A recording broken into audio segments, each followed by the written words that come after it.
Adviento, adventus en latín, que quiere decir venida, advenimiento, visita. Y la Iglesia en este tiempo de Adviento nos habla de 3 venidas del Señor, en el pasado, en el presente y en el futuro.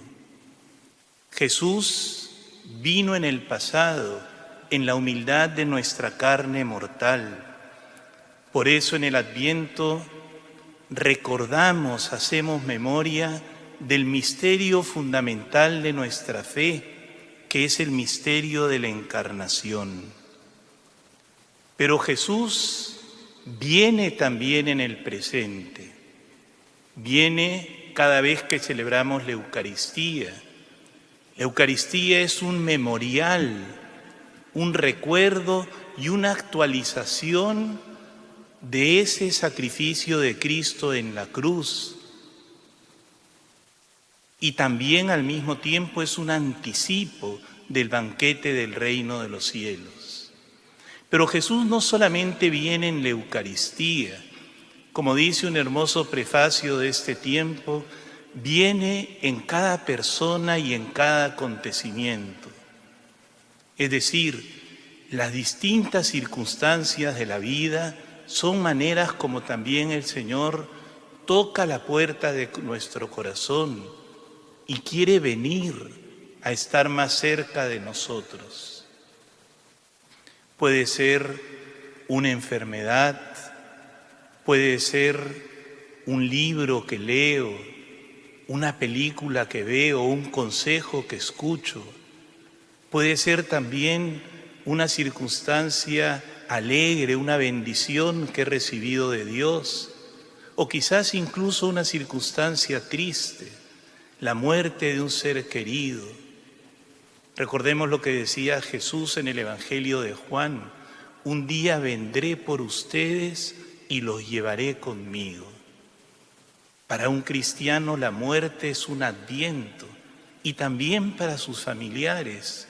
Es un momento en el cual el Señor viene a visitar a esa familia y la invita a la conversión. Pero Jesús viene en el futuro, y eso es lo que vamos a meditar sobre todo en estas 2 primeras semanas de Adviento. Aguardamos con esperanza la parusía, es decir, la segunda venida gloriosa del Señor al final de los tiempos, cuando Él vendrá con gloria para juzgar a vivos y muertos, como decimos en el credo. Y ante esta segunda venida, el Señor insiste en unos verbos que es el mensaje de la Iglesia: estén vigilantes, estén despiertos, estén con las lámparas encendidas, velando, atentos, porque no saben ni el día ni la hora de mi venida. Y esa venida de Jesús, esa segunda venida para cada uno de nosotros, también sucederá el día de nuestra muerte, y tampoco sabemos ni el día ni la hora. Ahora bien, esta vigilancia tiene una dimensión positiva y una dimensión negativa. ¿Cuál es la dimensión positiva? Estar como el siervo bueno y fiel, aguardando el regreso de su Señor, usando bien nuestros talentos para rendirle cuentas de nuestra administración. El hecho de que Dios me confíe el cuidado de su casa, el cuidado de la iglesia, el cuidado de un rebaño, es un signo de confianza para mí. Y todos nosotros tenemos un rebaño grande o pequeño que cuidar. Y también tengo que cuidar de mi propia casa interior, de mi alma, para que cuando el Señor venga encuentre esa morada interior limpia, humilde, iluminada. ¿Y cuál es la dimensión negativa de esta vigilancia? Es estar vigilantes frente al ladrón que quiere robarnos ese tesoro, o frente al lobo que quiere venir a destruir y a disipar las ovejas del rebaño. Ese ladrón o ese lobo es el maligno. El maligno también está siempre acechando y frente a él tenemos que estar vigilantes. Él quiere nuestra perdición y por eso nos tienta. Y actúa también con grandes aliados, como son las fuerzas oscuras que pretenden destruir la fe y los valores fundamentales de la sociedad, que introducen muchas veces en la mente de los creyentes la duda y el relativismo. Un ejemplo que quizás nos pueda ayudar a entender en qué consiste esta vigilancia es la historia de una persona que hace 200 años, es una historia fantástica, no es real, es una anécdota. Pero imagínense ustedes un hombre que hace 200 años, cuando no existía ni el teléfono, ni el internet, ni siquiera el telégrafo, parte a Europa, emprende un largo viaje para gestionar una herencia de un familiar que ha fallecido.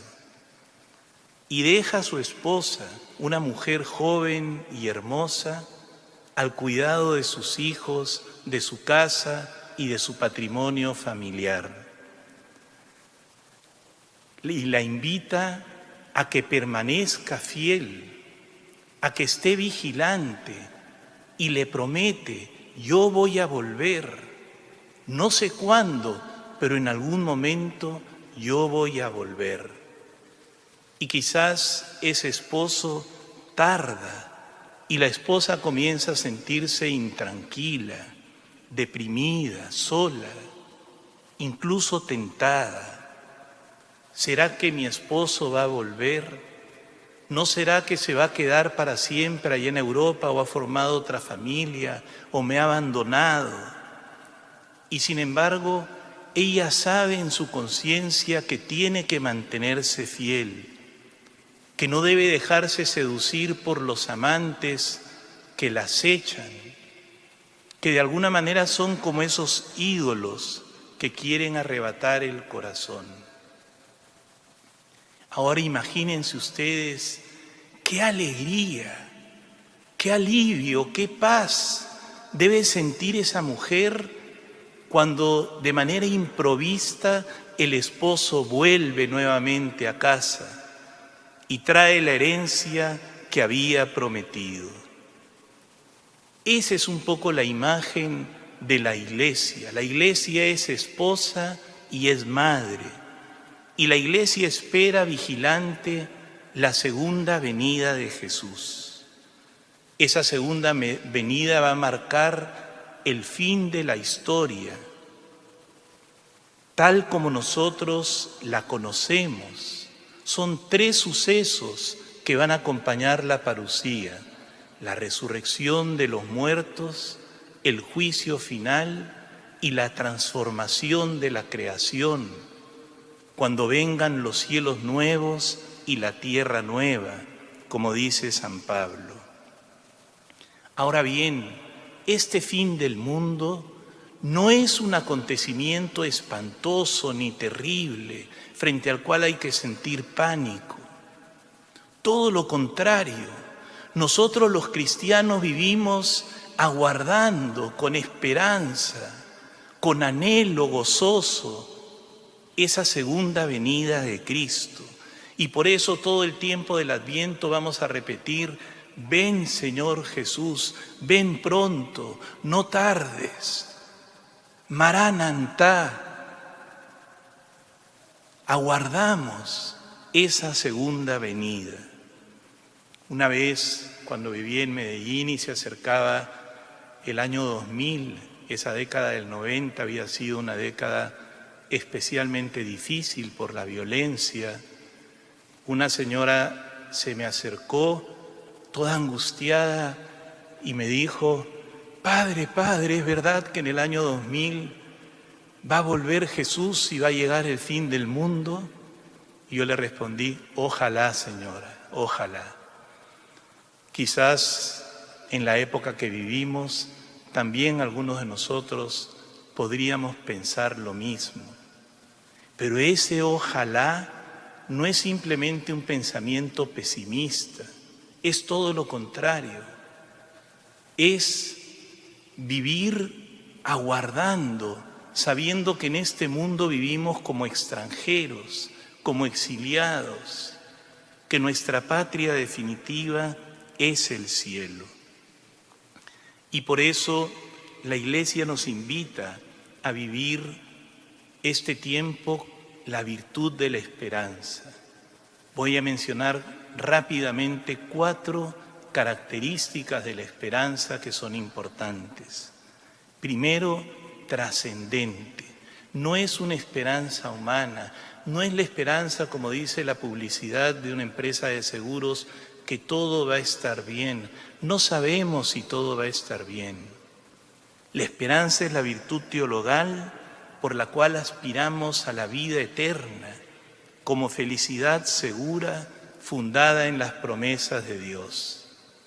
Segundo, es una esperanza pobre. Pobre porque yo necesito ser salvado, porque yo no puedo salvarme a mí mismo, porque la salvación es un regalo totalmente inmerecido y yo tengo que pedirla como un mendigo de la misericordia. 3, activa y perseverante. Por eso el Adviento nos invita a ser fieles en las cosas pequeñas, a tener una disciplina personal, nada de comilonas, nada de borracheras. Yo creo que en este tiempo de pandemia sería casi un insulto a tantas personas que han perdido el trabajo, que están pobres, estar presumiendo en las redes sociales de los regalos que nos hacemos, de los viajes que hacemos, de la cena navideña exquisita que preparamos. Tenemos que ser más sobrios, más austeros. En cambio, vivir la alegría de la solidaridad y del compartir. Y por último, una esperanza alegre en medio de las dificultades. Yo sé en quién he puesto mi confianza, yo sé que el Señor es fiel y yo sé en medio de las tribulaciones y sufrimientos que puedo vivir la alegría como la vivió María, nuestra Madre, la mujer de la esperanza. Que ella nos ayude a vivir esta virtud tan importante durante estas 4 semanas. En el nombre del Padre, y del Hijo, y del Espíritu Santo. Amén.